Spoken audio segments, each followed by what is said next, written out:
오늘 우리가 함께 볼 하나님의 말씀은 역대상 17장 3절부터 5절까지 말씀입니다.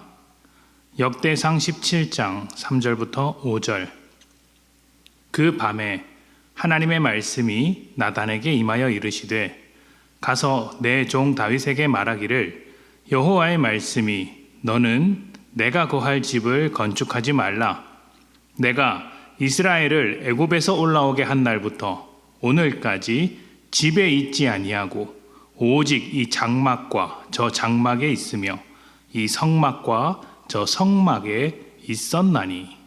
아멘. 우리는 자라면서 참 많은 말들을 듣습니다. 부모로부터 듣고 형제, 자매로부터 듣습니다. 또 친구, 선생님, 이웃, 직장 선후배에게도 많은 말을 듣습니다. 하루 종일 듣는 것이 일이라고 할 정도로 많이 듣죠. 그런데 수많은 사람들에게 들어온 이야기들이 다 비슷비슷하지 않습니까? 인사 잘하고 다녀라, 겸손해라, 열심히 일해라, 가까운 사람에게 잘해라, 건강부터 챙겨라, 뭐 이런 이야기들입니다. 사람 사는 게 다 비슷해서 듣는 이야기도 비슷한 것 같습니다.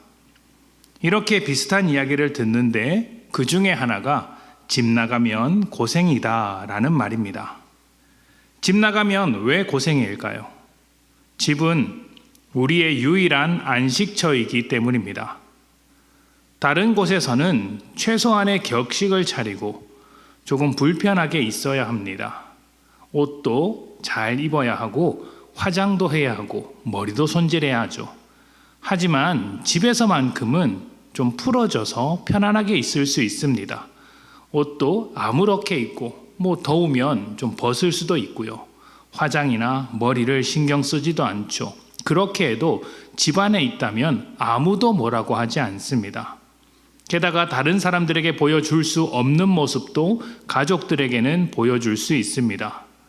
이렇게 편안한 집인데 이 집을 벗어나 객지 생활을 하기 시작하면 그때부터는 고생인 길인 것이죠. 다윗이 하나님을 위한 성전을 짓겠다고 했습니다. 성전에 대한 이야기는 어제 주일 예배 말씀으로 충분히 나누었다고 생각합니다. 하나님은 성전을 짓지 말라고 하셨습니다. 하나님께서 다윗에게 바라는 것은 하나님이 세우신 왕답게 하나님의 마음을 따라 백성을 위해서 통치하라는 것이었습니다.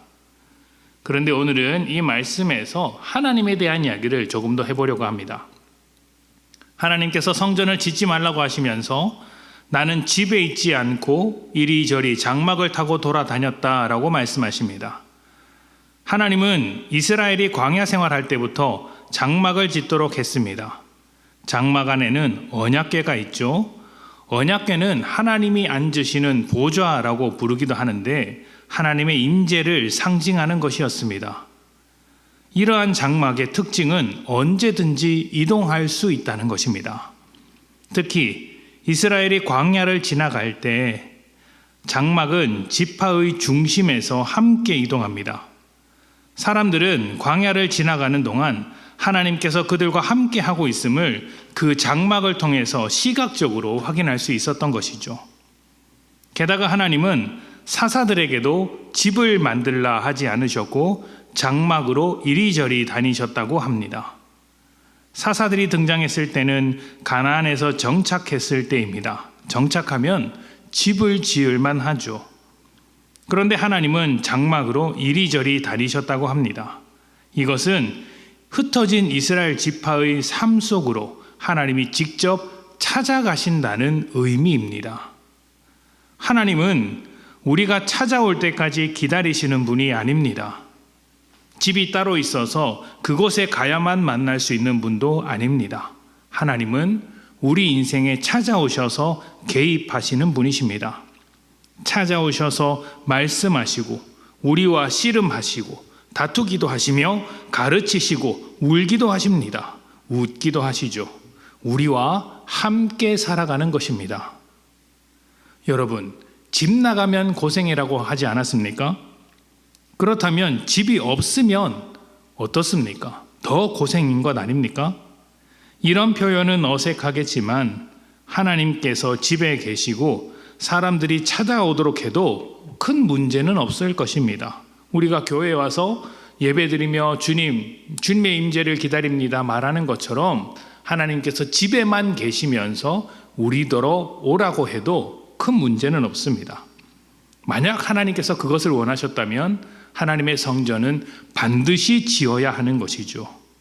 그런데 하나님은 성전을 거절하시고 이리저리 장막으로 다니셨다고 합니다.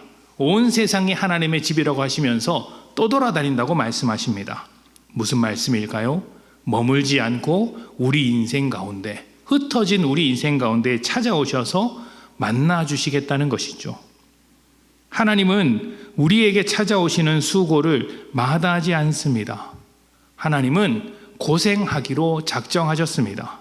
그래서 사람의 모습으로 오셔서 십자가에 달려 죽으신 것 아닙니까? 우리가 하나님께 다가가지 못하기 때문에 하나님께서 직접 찾아오시는 것이죠.